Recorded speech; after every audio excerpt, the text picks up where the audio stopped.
Boneless শুনেছেন? এবার cut money less প্রকল্প পেতে হলে আমাদেরকে সরকার গঠন করতে দিতে হবে। কাটমানি ছাড়া সরকারি প্রকল্প মানুষের দরজায় পৌঁছে দেওয়া আমাদের মূল স্লোগান। হুমায়ুনের জেইউপির প্রার্থী ভোটের আগেই প্রচারে নেমে ঝড় তুলেছে, আর কাটমানি লেস সরকার গঠনের ডাক দিয়েছেন তিনি। এদিকে 2026-এর বিধানসভা নির্বাচনের ডেট এখনো পর্যন্ত ঘোষণা হয়নি। তার আগে পূর্ব বর্ধমান জেলার পূর্বস্থলী শহর বিধানসভা কেন্দ্রের জনতা উন্নয়ন পার্টির প্রার্থী বাবান ঘোষ নির্বাচনী কার্যকলাপ শুরু করে দিলেন। পূর্বস্থলী এলাকায় একটি উন্নয়ন পার্টি কার্যালয়ের উদ্বোধনের পর এখান থেকে কর্মীদের সঙ্গে বৈঠক করেন এবং পরে সাংবাদিকদের মুখোমুখি হয়ে তিনি বলেন, বনলেস শুনেছেন? এবার কাটমানি লেস প্রকল্প পেতে হলে আমাদেরকে সরকার গঠন করতে দিতে হবে। কাটমানি ছাড়া সরকারি প্রকল্প মানুষের দরজায় পৌঁছে দেওয়া আমাদের মূল স্লোগান। কি বলছেন জনতা উন্নয়ন পার্টির প্রার্থী বাবান ঘোষ? শুনব। বিভিন্ন মিডিয়া সংবাদ মাধ্যমে কিছু মাঝে মাঝে ইউটিউব পোর্টাল মিডিয়ায় এগুলো একটু খবরাখবর আসছে, দেখা যাচ্ছে, আমরাও দেখছি, কিন্তু ভিতরে আভ্যন্তরীণভাবে এটুকু বলতে পারি, আমি বেশি কিছু বলবো না আজকে, যে এরকম কোনো ব্যাপার নেই যাতে আমাদের এই মহাজোটে কোনো রকম কোনো ব্যাঘাত বা কোনো আমাদের মধ্যে কোনো ভুল বোঝাবুঝি নেই। এবং আশা করব একটা বিরাট সফল মহাজোট তৈরি হতে চলেছে এবং হবে। এবং এই জোট মহাজোট কিন্তু 2026-এর নির্বাচনে এক নির্ণায়ক ভূমিকা।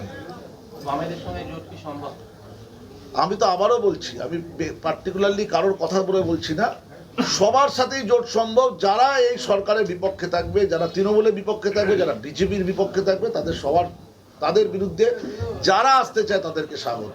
এখানে কোনো রকম কোনো দল, মত, রং, বর্ণ বিশেষ, জাতি বিশেষ কিচ্ছু দেখা হবে না। এখানে দেখা হবে যে যারা দেশকে ভালোবাসে, যারা এই বাংলাকে ভালোবাসে এবং বাংলার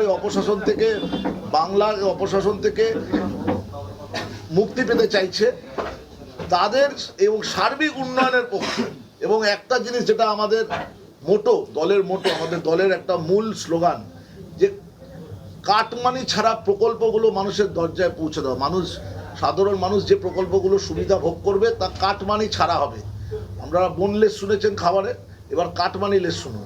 কাটমানি লেস এই প্রকল্পগুলো পেতে হলে আমাদের সরকারকে তৈরি করতে দিতে হবে এবং আমাদের দলকে সমর্থন করতে হবে, যাতে আমরা একটা সফল সরকার তৈরি করে মানুষকে এই কাটমানি লেস প্রকল্প। আরেকটা জিনিস, নো চাঁদাগিরি নো দাদাগিরি। শ্রমিক সংগঠনের নামে বিপুল অর্থের একটা চাঁদার প্রকোপ চলে। মিল মজদুর থেকে শুরু করে পরিবহন শ্রমিক সংস্থা থেকে শুরু করে সব রকম শ্রমিক সংগঠনে একটা বিপুল এই চাঁদাগিরি প্রেশার আছে, দাদাগিরি প্রেশার আছে। প্লাস সব জায়গায় সমস্ত ইন্ডাস্ট্রি যেটুকু বেছে কুচে আছে ইন্ডাস্ট্রি, আর যেটুকু যেখানে কারখানা, কল কারখানা আছে, বা ছোট ব্যবসায়ী, খুচরো ব্যবসায়ী, মাঝারি ব্যবসায়ী, সমস্ত ব্যবসায়ীদেরকে একটা মোটা তোলাবাজি দিতে হয় এই বাংলায় ব্যবসা করার জন্য। এইটাকে নির্মূল করার উদ্দেশ্যে নো চাঁদাগিরি নো দাদাগিরি স্লোগান আমাদের দেওয়া আছে। এটাও আমরা লাগু করব আমরা যদি সরকার করতে পারি।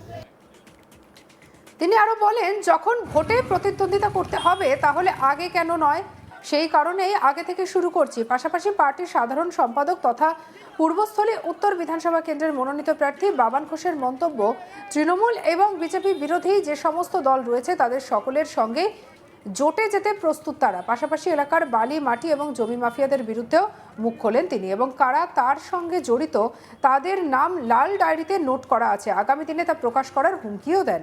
তিনি বলেন, এই সমস্ত চলছে এলাকার বিধায়কদের মদতে।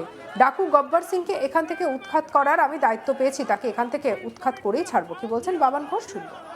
আমি যেহেতু দীর্ঘ 2 দশকের বেশি রাজনীতির সঙ্গে যুক্ত, তো এই জায়গার সব রকম কর্মীদের সঙ্গে সকল প্রকার যারা রাজনৈতিক কর্মী, যারা ময়দানে থেকে রাজনীতি করে এবং এলাকা ভিত্তিক যারা এলাকার সঙ্গে উন্নয়নের সঙ্গে জুড়ে ছিল বা আছে বা আগামী দিনেও যারা থাকবে, তো যারা রাজনৈতিক ব্যক্তিত্ব বা রাজনীতিক যারা কর্মী, তাদের সঙ্গে দীর্ঘকাল ধরে একটা যোগাযোগ ছিল। তো আমি মনে করলাম যে আমি যদি যেখানে রাজনীতির ময়দানে আমাকে নামতে হবে এবং এই ভোট যুদ্ধে আমাকে মোকাবিলা করতে হবে, তো আমি মনে করি একটু আগে থেকে গিয়ে এলাকার মানুষের সঙ্গে আরও একটু ভালো করে বিশেষভাবে আলাপ পরিচয়টা সেরে রাখাটাই আমার মতে এটা সব থেকে বড় আমার কাছে এই মুহূর্তে সাবলীল কাজ হবে। আপনি রাজ্য সম্পাদক ও পার্টি জেনারেল সাধারণ সম্পাদক, তো সেক্ষেত্রে কি জোট অন্যান্য দলের সঙ্গে মানে জোট প্রক্রিয়াটা কতটা এগিয়েছে আপনাদের? দেখুন, এই জোট প্রক্রিয়ার ব্যাপারটা পুরোটাই তো আমাদের চেয়ারম্যান সাহেব দেখছেন, নিজের হাতে করে দেখছেন। আমার কাছে যেটুকু ক্ষুদ্র নলেজ আছে তাতে আমাদের যারা এই বাংলার এই দুর্নীতিবাজ সরকার, এই তৃণমূল সরকারের বিরুদ্ধে যারা আছে সবাইকে উনি আহ্বান করেছে, সবাই এক ছাতার তলায় এসে একটা মহা ছাতা তৈরি করুন, মহাজোট তৈরি করুন, যাতে এই বর্তমান সরকারকে একদম গোড়া থেকে উপড়ে ফেলা যায়। এবং আমি মনে করি, এবং আমি যেটুকু বুঝি বা যেটুকু আমার জানা আছে, তাতে সবাই এখনো পর্যন্ত জোটের ক্ষেত্রেই পজিটিভ দিকে, সবাই এখনো পজিটিভ মুখী হয়ে আছে। দেখুন, এই কেন্দ্রের যে দীর্ঘদিন ধরে সংবাদ মাধ্যমে আপনারাই দেখিয়ে আসছেন যে এই কেন্দ্রের একটা বিরাট সমস্যা হচ্ছে গিয়ে রামের জমি শ্যাম নিয়ে নেয়, শ্যামের জমি যদু নিয়ে নেয়, যদুর জমি মধু নিয়ে নেয়। আমি কারো নাম করে কিছু বলবো না, জমি মাফিয়া, বালি মাফিয়া, মাটি মাফিয়া। এখানে একটা বিরাট বড় মোটা আর্থিক লেনদেনের বিনিময়, প্রশাসন, জেলারও একটা বড় অংশের সরকারি কর্মীরা ইনভলভ আছে, বেশ কিছু মাফিয়া ইনভলভ আছে। কোথাকার মাফিয়া, তারা কোথায় অবস্থিত, তাদের সব কিছু হিসাবে আমাদের একটা লাল ডায়েরিতে লিখে রাখা আছে।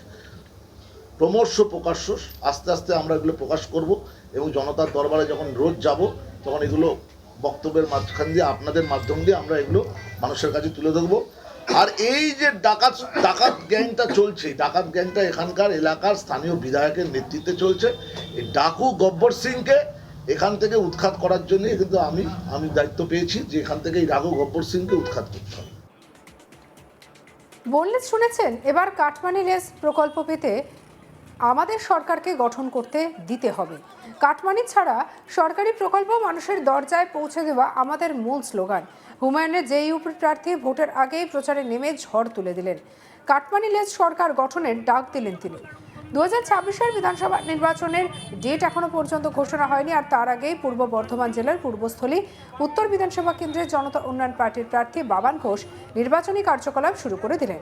পূর্বস্থলী এলাকায় একটি উন্নয়ন পার্টি কার্যালয়ের উদ্বোধনের পর এখান থেকেই কর্মীদের সঙ্গে বৈঠক করে পরে সাংবাদিকদের মুখোমুখি হয়ে তিনি বলেন, বনলেস, শুনেছেন, এবার কাটমানি লেস প্রকল্প পেতে হলে আমাদের সরকার গঠন করতে দিতে হবে। জনতা উন্নয়ন পার্টি জিন্দাবাদ, জিন্দাবাদ, জিন্দাবাদ, আমার দেশ জিন্দাবাদ, জিন্দাবাদ, জিন্দাবাদ, আমার পার্টি জিন্দাবাদ, জিন্দাবাদ, মঙ্গলজাগরণ জিন্দাবাদ, জিন্দাবাদ।